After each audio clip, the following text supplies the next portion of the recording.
ಮಧ್ಯಪ್ರಾಚ್ಯ ಪ್ರದೇಶದಲ್ಲಿ ಯುದ್ಧದ ಹಿನ್ನೆಲೆಯಲ್ಲಿ ಪ್ಲಾಸ್ಟಿಕ್ ಬಾಟಲ್, ಡ್ರಮ್, ಕ್ಯಾನ್ಗಳಿಗೆ ಪೆಟ್ರೋಲ್ ಮತ್ತು ಡೀಸೆಲ್ ಹಾಕುವುದನ್ನು ನಿಷೇಧ ಮಾಡಲಾಗಿದೆ. ಪೆಟ್ರೋಲ್, ಡೀಸೆಲ್ ಅಭಾವದ ಹಿನ್ನೆಲೆಯಲ್ಲಿ ಚಿಕ್ಕಬಳ್ಳಾಪುರದ ಭಾರತ್ ಪೆಟ್ರೋಲಿಯಂ ಬಂಕ್ನಲ್ಲಿ ಸರ್ಕಾರದ ಆದೇಶದಂತೆ ಹೊಸ ನಿಯಮ, ರೂಲ್ಸ್ ಅನ್ನ ಜಾರಿ ಮಾಡಿದೆ ಅಂತ ಹೇಳಿ ಮಾಲೀಕರು ಹೇಳಿದ್ದಾರೆ.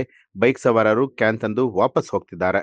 ಏನಾಗಿದೆ ಅಂತ ಹೇಳಿದ್ರೆ, ಭಾರತ್ ಪೆಟ್ರೋಲಿಯಂ ಕಂಪನಿ ಕಡೆಯಿಂದ ನಮಗೆ ಸ್ಟ್ರಿಕ್ಟ್ ಆಗಿ ಆರ್ಡರ್ ಮಾಡಿದ್ದಾರೆ. ಏನು ಅಂತ ಹೇಳಿದ್ರೆ, ಸ್ಟಾಕಿಂಗ್ ಹೋಗೋ ಒಂದು ಸನ್ನಿವೇಶ ಕ್ರಿಯೇಟ್ ಆಗ್ತಾ ಇರೋದ್ರಿಂದ ದಯವಿಟ್ಟು ಯಾವುದೇ ಕ್ಯಾನು, ಬಾಟಲು, ಬ್ಯಾರೆಲ್ಸು, ಬಲ್ಕ್ ಸಪ್ಲೈ ಖಡಾಖಂಡಿತವಾಗಿ ನಿಲ್ಲಿಸಬೇಕು ಅಂತ ಆರ್ಡರ್ಸ್ ಇರೋದ್ರಿಂದ ಈಗಿನ ಸಿಚುಯೇಷನ್ನು ಕ್ಲಿಯರ್ ಆಗೋವರೆಗೂ ನಾವು ಯಾವುದೇ ಬಾಟಲ್ಗಾಗಲಿ, ಕ್ಯಾನ್ಗಾಗಲಿ, ಬ್ಯಾರೆಲ್ಸ್ಗಾಗಲಿ ಡೀಸೆಲ್ಲು ಮತ್ತು ಪೆಟ್ರೋಲು ತುಂಬಿಸೋಕ್ಕೆ ಅವಕಾಶ ಕೊಡ್ತಾ ಇಲ್ಲ.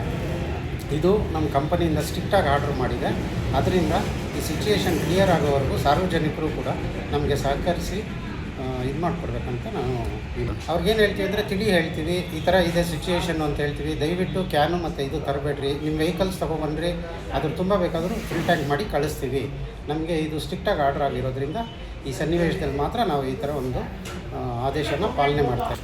ಇದು ಸುಮಾರು ಸಾರಿ ನಡೆದಿದೆ. ಈ ಥರ ಒಂದು ಪ್ಯಾನಿಕ್ ಸಿಚುಯೇಷನ್ಸ್ ಕ್ರಿಯೇಟ್ ಆಗಿರುವಾಗ ಈ ಥರ ಎಲ್ಲ ನಡ್ಕೊಂಡು ಬಂದಿದೆ. ಬಟ್ ಈಗ ಏನಾಗ್ತಿದೆ ಅಂತ ಹೇಳಿದ್ರೆ, ಸ್ಟಾಕ್ ಹೋಗಬಾರ್ದು, ಮಡಗಬಾರ್ದು ಅನ್ನೋ ಒಂದು ಉದ್ದೇಶದಿಂದ ಗೌರ್ಮೆಂಟು ಈ ಥರ ಆರ್ಡರ್ ನಮಗೆ ಕೊಟ್ಟಿದೆ. ಅದನ್ನು ನಾವು ಫಾಲೋ ಮಾಡ್ತೇವೆ. ನಿಮ್ಮ ಹೆಸರು sir? Babu Prasad. News alert, ನಿಮ್ಮಿಂದ ನಿಮಗಾಗಿ.